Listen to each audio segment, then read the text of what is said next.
Jueves 31 de octubre. Las redes sociales están envueltas en caos y polémica. Pero en ese caos se encuentra el elemento... Ok, no. A pesar de esta gran introducción, hoy no venimos a hablar de Batman. Como ya vieron en el título y en la miniatura, venimos a hablar de su amigo más personal, el Joker. Y es que hoy vamos a hacer algo que prácticamente nadie en internet está haciendo: defender a Joker 2. Por favor, chicos, no es tan obesa. Y antes de que te vayas a la caja de comentarios a mentarme la madre, tengo que decir que no voy a hablar de la película como tal. Lo que voy a hacer en este video es analizar desde un punto psicológico al personaje de Arthur Fleck o Joker a lo largo de estas dos películas. Y es que, aunque no lo crean, esta segunda parte aporta cosas muy interesantes al concepto del Guasón. Así que pónganse cómodos y bienvenidos a este especial de Halloween, donde veremos a este mítico psicópata como un títere de su propia sombra.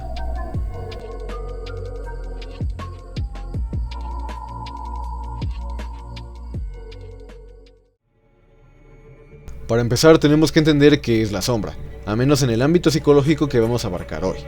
De acuerdo con el psicólogo suizo Carl Jung, la sombra es una manera arquetípica de referirse a la parte más oscura de nuestra personalidad. Todas esas características, traumas, actitudes o pensamientos inconscientes o conscientes que no reconocemos como propios, ya que socialmente no es muy bien recibido. Jung afirma que todo ser humano cuenta con una sombra, le guste o no admitirlo. De acuerdo con esto, la sombra se genera durante la infancia, y cualquiera que desee encontrar la paz interior debe enfrentarse a ella primero, y solo así, dándole espacio a estos impulsos considerados negativos, o sea, integrando la sombra, podemos llegar a ser seres humanos mucho más completos. Pero obvio, esto no siempre va a ser el caso, ya que hay personas que consideran más fácil dejar a la sombra en la oscuridad, reprimiéndola en lo más profundo de su inconsciente. Y esto de primera sí puede ser más fácil, pero a largo plazo va a dejar de serlo, ya que, como es bien sabido, por más que se intente, uno nunca va a poder huir de sí mismo. Y tarde o temprano, cuando estos impulsos se presenten, porque lo harán, ya no vas a ser tú quien los controla a ellos, sino todo lo contrario. La sombra te va a carcomer a ti.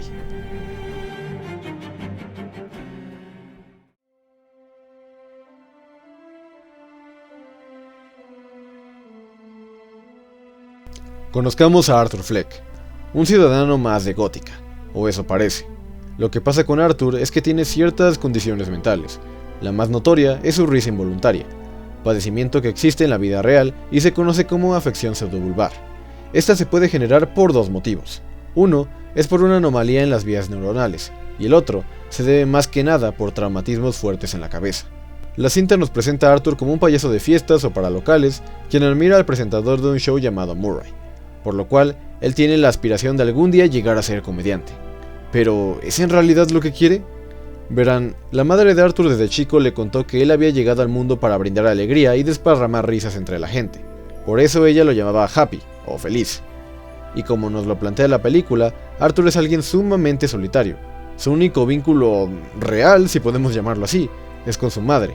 Entonces tiene sentido que para conseguir su aprobación, él se haya internalizado esa historia de sí mismo, creyendo que eso es quien debe ser. Pero el destino, o más bien, su sombra, tendría un plan sumamente diferente.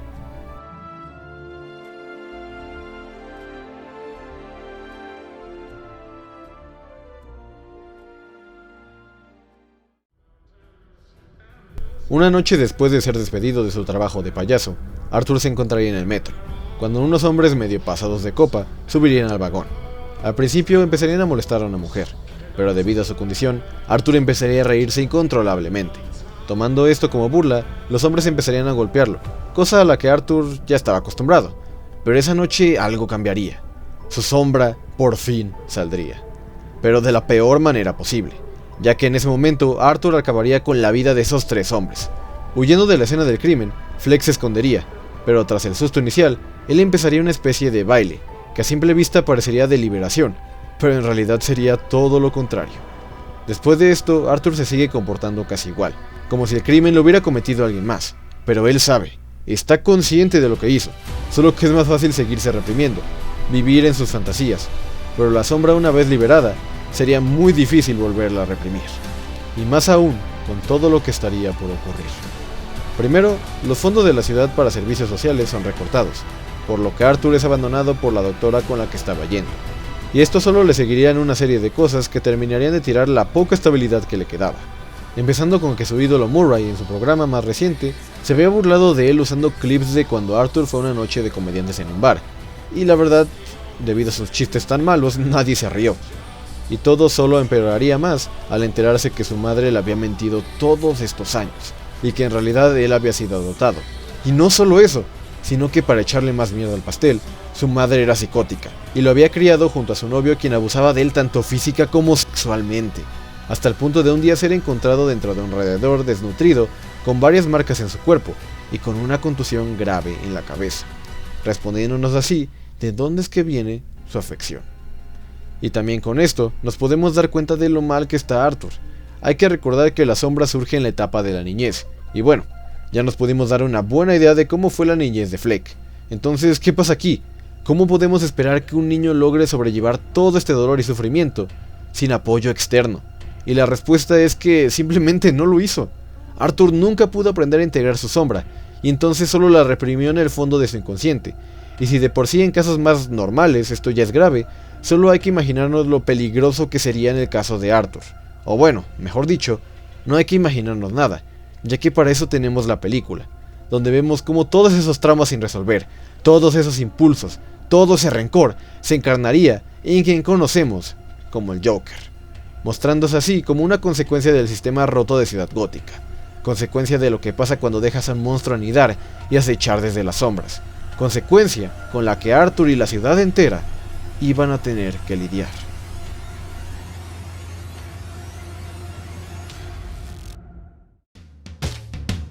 Aquí es donde entramos en terreno de la segunda película, ya que si bien se pudo haber manejado de una mejor manera, aún así la película cumple con contar algo, y es que la primera cinta se encargó de mostrarnos los orígenes, pero ahora esta segunda parte se encargará de definirlo. Y nos podemos dar cuenta de esto desde el puro principio de la cinta, en el corto animado donde de manera cómica se representa el tema principal de esta, la crisis de identidad que Arthur atravesará. Y es que a mí la verdad me pareció muy interesante cómo manejaron al Joker en estas dos películas, ya que a diferencia de otras veces que lo hemos visto simplemente como el psicópata que es pura perversidad, en estas películas podemos ver al hombre que hay detrás del payaso. Y es que mientras más lo pienso, más chingona me parece la idea, porque el Joker no solamente sirvió como una encarnación de la sombra de Arthur, sino que se convirtió en algo más grande, un movimiento que sirvió para encarnar las sombras de miles de ciudadanos en Ciudad Gótica. Y es que a tal grado llegó este movimiento que traspasó la pantalla, llegando a la vida real siendo los principales representantes de este, los típicos morritos edgys que querían hacerse los interesantes, publicando cosas de este estilo. Pero, ¿por qué razón el movimiento del Joker llegó a tal magnitud? ¿Por qué razón miles de ciudadanos de Gótica y Paco, tu compañero de clase, lo apoyaron con tal ferocidad? Pues es simple, todos en lo más profundo del inconsciente, hay veces que nos gustaría dejar que la sombra tome el control, dar rienda suelta a esos impulsos y deseos, pero obvio por normas sociales no permitimos esto. Pero ¿qué pasa cuando llega un Joker? Alguien que no le importan estas normas porque no las entiende o simplemente le dan igual porque no tiene nada que perder. Obvio, una gran cantidad de gente lo va a empezar a seguir, lo van a idolatrar, pero ojo, no al hombre que está detrás del maquillaje, sino más bien lo que este representa para ellos. Este es el tema que abarca esta película. Vemos cómo Arthur se pierde en su sombra. En la primera película, gracias a sus fantasías, podemos ver cómo él es una persona deseosa de atención, ansioso por recibir la validación externa que nunca recibió. Y al final de esta cinta, podríamos pensar que lo logró. Un grupo de protestantes lo suben al cofre de un auto y lo alaban. Pero aquí no están alabando a Arthur Fleck, sino más bien a Joker. Y es de donde se agarra la segunda parte para contar su historia. Y sí, esta película pudo haber echado por la borda el final ambiguo de la primera, pero yo no lo veo mal, ya que a cambio tenemos esta trama, donde este hombre tiene que decidir quién va a ser en realidad. Por un lado está la poca gente que de cierta manera valoran a Arthur. Do you know what that feels like, Arthur? You were the only one at work who never made fun of me. You were the only one that was nice to me. Pero tristemente, el resto solamente quieren ver al Joker, el símbolo que los inspiró a dejar que su lado más oscuro y perverso los domine. O sea, todos ya sabemos cómo Arthur llegó a convertirse en ese monstruo, pero la gente de Ciudad Gótica no lo sabe y la verdad no les interesa saberlo. no quieren saber el verdadero trasfondo detrás del Joker, solo quieren verlo actuar, quieren quedarse cómodamente en la sensación de poder que dejarse llevar por su locura les da, y el ejemplo perfecto de esto es Harley Quinn. Sí, sé que ella no tiene desarrollo alguno dentro de la película, y más que un personaje parece que está en la cinta como un mero recurso, y aunque muchos lo ven mal, para los fines que tengo en este video no me parece algo tan grave, ya que al final cumple con aportar algo a este análisis. Hasta donde habíamos visto en la primera cinta, los fanáticos del Joker eran más que nada gente de escasos recursos, víctimas del sistema roto de Ciudad Gótica. Pero Harley no es nada de eso, es una chica con una familia rica que aparte tiene un doctorado. O sea, ¿por qué chingado sería seguidor del Joker? Pues, como ya dijimos, al final este símbolo que el payaso representa no es algo meramente social, es más psicológico, representando una manera en la que personas que no supieron integrar su sombra de manera saludable pueden darle rienda suelta sin sentirse marginados o solos. Y si nos ponemos a pensarlo bien, adaptar al payaso psicópata como un tipo de símbolo es muy interesante, ya que hace un claro contraste con su némesis y el símbolo que éste representa, el cual ya todos conocemos. Y ahora con esto en mente, ¿qué pasa cuando un movimiento de esta magnitud trata de ser frenado? Y más aún, por la misma persona que le dio inicio. Pues...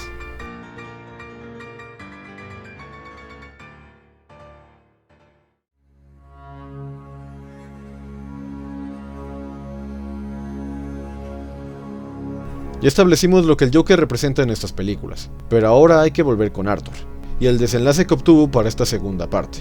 Muchos no lo recibieron muy bien, para decirlo de una manera tranquila, pero para mí fue el final que merecía. Vamos a ver. Para empezar, muchos estuvieron en total desacuerdo con la decisión que Arthur tomó cuando quiso dejar de ser el Joker, pero esto tiene todo el sentido cuando vuelves a ver el corto animado. Al contrario de lo que muchos piensan, el verdadero yo de este hombre nunca fue el Joker. Como ya lo establecimos bien al principio, este ser solamente fue la encarnación de su sombra, años y años de abusos reprimidos en el fondo de su inconsciente, pero ahora que había logrado desquitarse, ¿qué seguía? Las personas que más lo habían lastimado ya no estaban, entonces ahora Arthur estaba sin rumbo, e incluso más solo que en la primera película, opacado por su sombra. Y de esto se da cuenta gracias a Harley, y es que ya una vez harto de sufrir por su sombra, Arthur decide empezar a tomar el control, arrepintiéndose y haciéndose responsable de los crímenes que cometió, declarando que nunca existió el Joker, decepcionando así a Harley, provocando que ella le revele lo que los espectadores ya sabíamos, que Arthur Fleck nunca fue nadie, nunca significó nada, era la patética sombra del Joker. Y es que a pesar de que Arthur quiso tomar el control de su sombra y hacerse responsable al final, ya era muy tarde, la muerte era lo único que tenía por delante, y el Joker era una caja de Pandora que difícilmente se podría volver a cerrar. Y dicho y hecho, la vida de Arthur es arrebatada a manos de otro don nadie psicópata, quien decepcionado de su ídolo, decide acabar con él. La muerte de Arthur no es injusta, ni un error, ni anticlimática, sino que, en sus propias palabras, es lo que putas merece. Terminando literalmente acabado por el mismo fenómeno que él inició.